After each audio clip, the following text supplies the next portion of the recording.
Yoga practice చేశారు.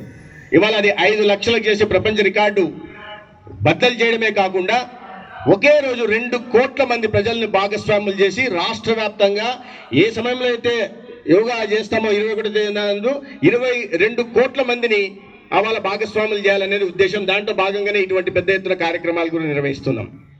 వికాసానికి, శారీరక ఉల్లాసానికి యోగా తోడ్పడుతుంది.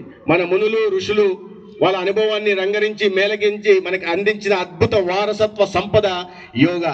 మన సంస్కృతి సంప్రదాయాలకు ప్రతీక యోగా.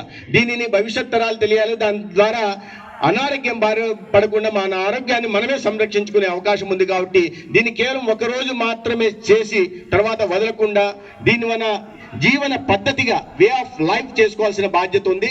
చిన్న పిల్లల దగ్గర నుంచి కూడా యోగా ప్రాముఖ్యత గురించి, తద్వారా జరిగే లాభాల గురించి, తద్వారా మన ఆరోగ్యాన్ని సంరక్షించుకోవడానికి కలిగే అవకాశాల గురించి తెలియజెప్పాల్సిన బాధ్యత ప్రతి తల్లిదండ్రుల మీద కూడా ఉందని ఈ సందర్భంగా తెలియజేసుకుంటూ, మనం ఇవాళ నిర్వహిస్తున్న యోగా రేపు జూన్ 21 ప్రపంచవ్యాప్తంగా నిర్వహిస్తున్న యోగాకి ఒక పునాదిగా కావాలని మీ అందరినీ కోరుకుంటూ ఇవాళ దీంట్లో పాలు పంచుకుంటున్న ప్రతి ఒక్కరికి కూడా పేరు పేరున నమస్కారాలు తెలియజేసుకుంటూ సెలవు తీసుకుంటాను. ఇలాంటి అప్డేట్స్ కోసం ఫాలో అండ్ సబ్స్క్రైబ్ విన్వా న్యూస్.